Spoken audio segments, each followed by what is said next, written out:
Dans l'obscurité des nuits mexicaines, un bourdonnement discret traverse la frontière. Ce ne sont pas des insectes, mais des machines volantes pilotées par les cartels les plus dangereux du monde.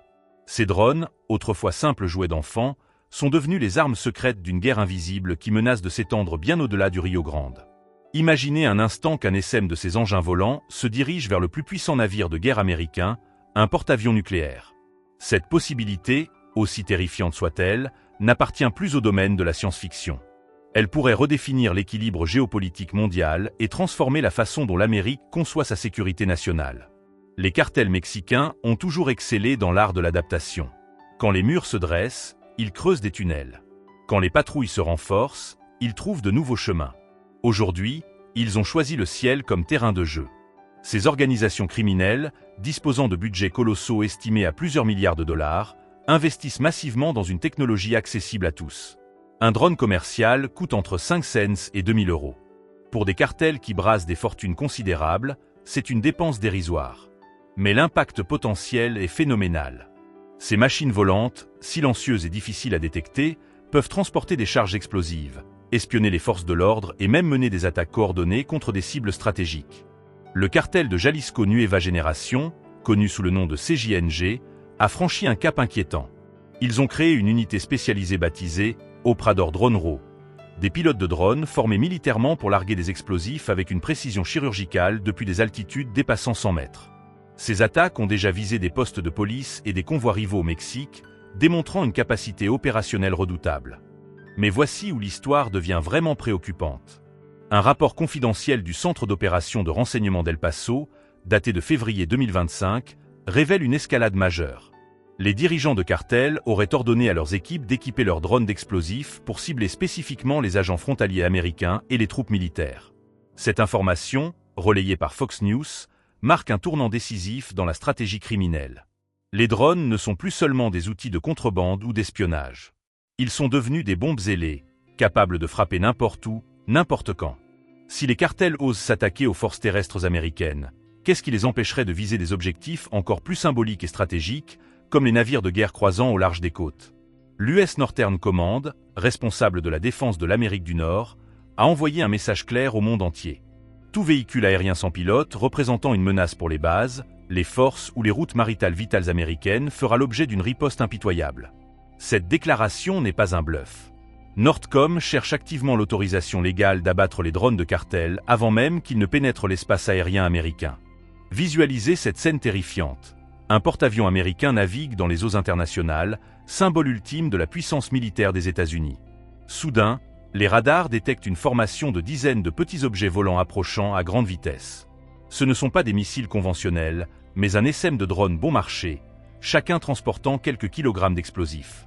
Le système de défense rapproché Phalanx, cette mitrailleuse automatique capable de tirer des milliers de balles par minute, s'active immédiatement. Mais peut-il neutraliser simultanément 50,100, peut-être 200 drones attaquants de directions multiples?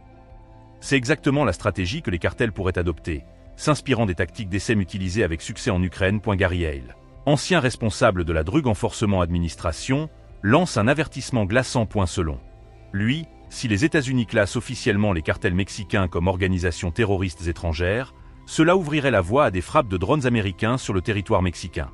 Un seul incident majeur, comme une attaque contre un porte-avions, pourrait déclencher cette escalade militaire sans précédent. L'armée américaine ne reste pas inactive face à cette menace émergente.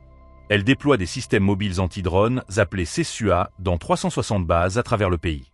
Ces dispositifs peuvent détecter, brouiller et neutraliser les drones hostiles grâce à des technologies de pointe incluant laser et brouilleurs électroniques. Mais ces systèmes sont conçus pour la défense terrestre, pas pour la protection des navires en haute mer. Les porte-avions disposent de défenses formidables, mais elles sont optimisées contre les menaces traditionnelles.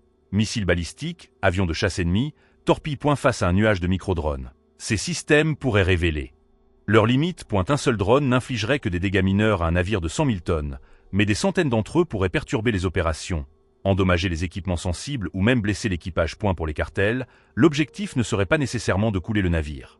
Ils chercheraient plutôt à prouver qu'ils peuvent défier la marine américaine, à semer la terreur et à démontrer leur capacité à frapper les symboles de la puissance occidentale. Une attaque, même partiellement ratée, constituerait une victoire psychologique majeure pour ces organisations criminelles. Les implications géopolitiques seraient colossales. Le Mexique, allié traditionnel des États-Unis, se retrouveraient pris dans un engrenage difficile à contrôler. Une riposte militaire américaine sur son territoire pourrait déstabiliser les relations diplomatiques pour des décennies.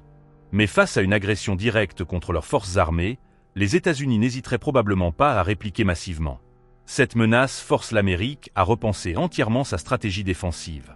Le Congrès examine actuellement une extension de la loi 10 USC 130I, qui permettrait aux forces armées d'agir préventivement contre les drones suspects, même avant qu'ils ne représentent une menace immédiate.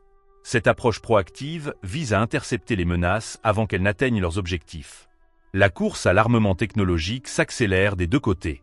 Tandis que les cartels perfectionnent leurs capacités de drones et forment davantage d'opérateurs spécialisés, les États-Unis développent des contre-mesures toujours plus sophistiquées.